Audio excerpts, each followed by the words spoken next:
Hey guys, it's Carl CDC here with another review. I know I need a haircut, but I'm still under house arrest. I mean, quarantine. Anywho, here's the Deka. Let's get right to it. So the Deka's made by Hougue here in the United States.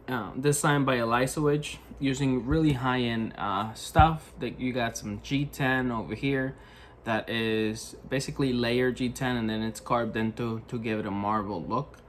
You got 20 CV, which is really high-end super steel. You got the axis lock that they call the Able lock, which, you know, they gotta change the name and they went with Able. So there it is.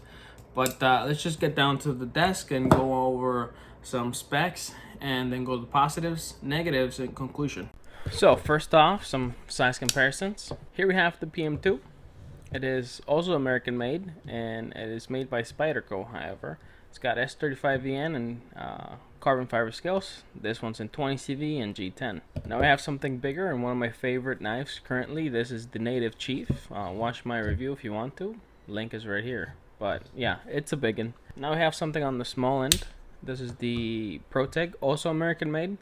And yeah, watch the review right here if you want to. So as you can see, it's an average size knife, but let's measure it out real quick. So each square is about 1/2 inch. The blade length of this knife is about 3.25, just a little bit over actually 3 inches. The handle is 4.5 and overall is 8.5 inches. I'll annotate the weight right here. But it's a really lightweight knife, really lightweight, so it's comparable or comparable to something like the Bug Out and even the Para 3 lightweight.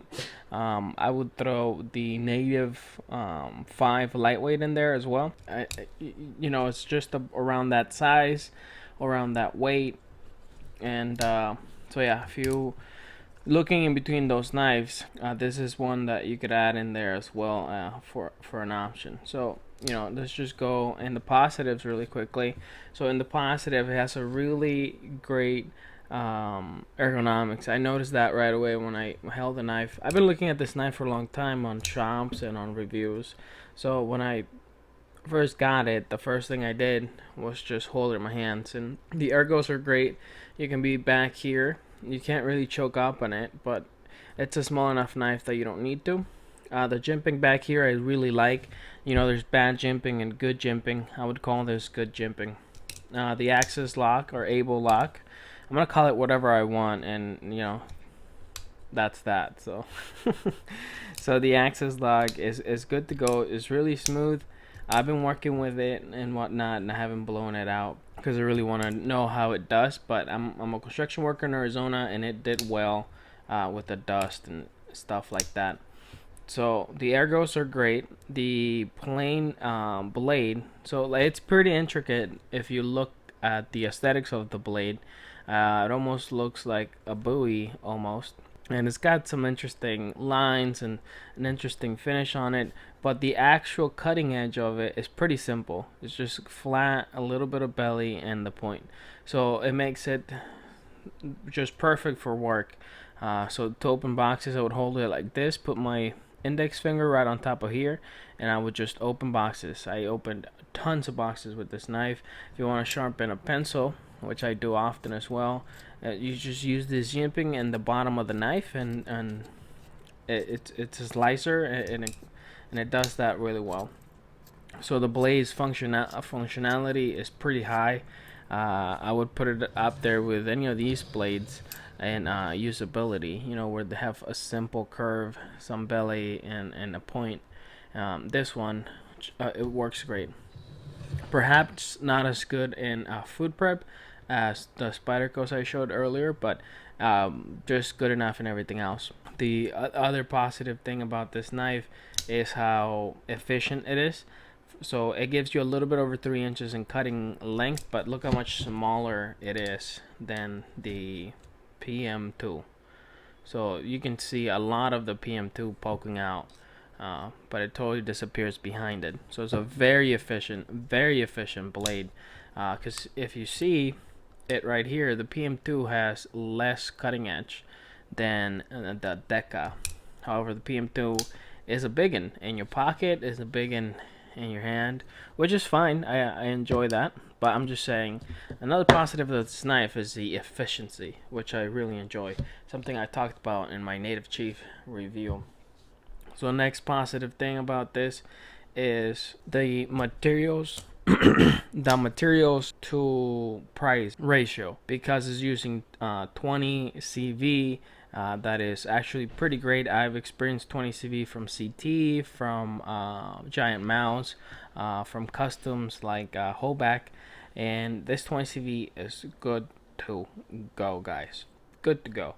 It's up there with Hougue Deka and CT, better than Giant Mouse, and it did really good at what I had worked with it.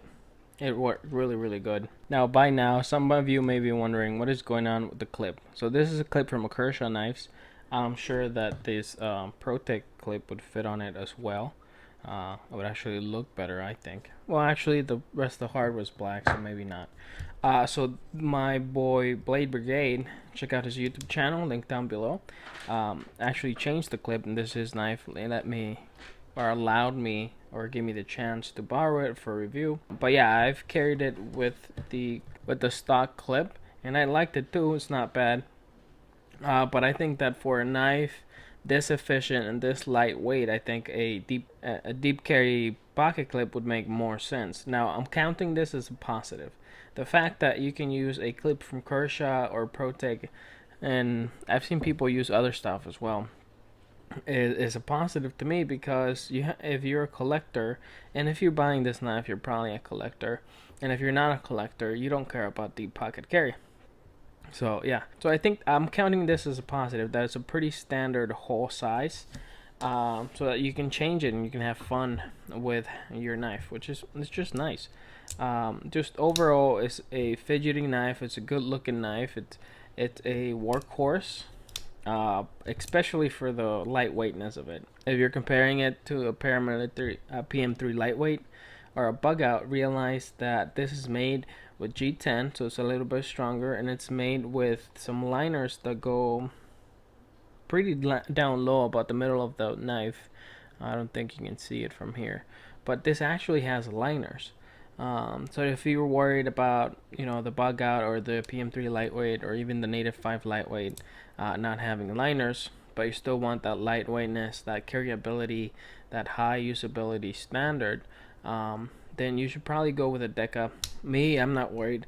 I know they're engineered very well. I used the PM3 lightweight a lot before I sold it, and I'm planning on buying one back pretty soon. But okay, so in the negatives, it's a little bit small for my hand, but that's my bias and that's my big ol' hand. It's not big hands, but you have to use large size gloves, and they're a little on the fat on the fat area. So yeah, it's not a real negative. The other thing is, it's got a lot of screws, and people do mention that, but you forget about it because the G10 is still, it's got black and gray, and it's got a lot going on in the G10, so you kind of forget about those screws. The plate cover on this side is also kind of weird. I would like the cleaner scale, but this is good for left-hand guys, because this is a bidistrict type knife, so it's good for them to have a plate on one side. That way it doesn't have just a hole. Another negative, and this is just nitpicking as well, the thumb stud, it takes away some of the blade. So if you're gonna do that, you might as well take off some blade and have it 3 inches and make it more legal in a lot more places. Just the extra tiny bit of blade makes it illegal in a lot of places. It's something I don't think about or care about, because I'm in Arizona. I can pretty much carry anything. And other than that, there's not a whole lot of negatives that I can say about this knife. It is a fun knife. It is a great knife. It's aesthetically pleasing. You got a stone wash on 20 CV, which is beautiful, and you can still see a little bit of the milling lines. It does catch some fingerprints often, but you're not supposed to be caressing your blade anyway. Again, the clip, some side is a negative. I say it's a positive because they did use a standard-ish 2-hole size. Just in conclusion, I recommend to anybody looking for a lightweight knife. If you're looking at the bug out versus this, I would probably, just because of aesthetics and materials, I would probably go pay a little bit more and get this one. I mean, just for a little bit more money, you're getting a little bit of liner, and you're getting G10, you're getting 20 CV. Now, if you're going for PM3 lightweight or this, that's when it changes, because they're different locks, and sometimes the lock may influence your choice a lot. Uh, Personally, I like the compression lock more than the axis lock, and yeah, that's what I'm gonna say there.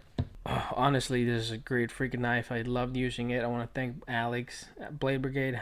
Thanks, brother, for allowing me and letting me borrow this piece. It was a pleasure, brother. This was a slicey beast that worked, and obviously I took care of it. There's no scratches on it or damage, but I did use it on rope, cardboard, plastic, pencils, a cabinet, crayon. So yeah, I used the crap out of this. So yeah, that was my review, guys, of the Hougue Deka made in the United States. Like and subscribe, and stay sharp. Is stay sharp taken already? Oh no, what should I say? See ya. It's a little dull by now. I've been using it for so many freaking things, but I'm gonna be sending it out back now. However, still a pretty slicey knife, and it was a lot slicer when I first got it. And 20 CD holds its edge pretty well. Just that I've been cutting a lot of cardboard, a lot of tape, just a lot of things at work. But the finish on it's still beautiful, which is pretty nice to have a finish that can hold the look over time. So that's a positive too.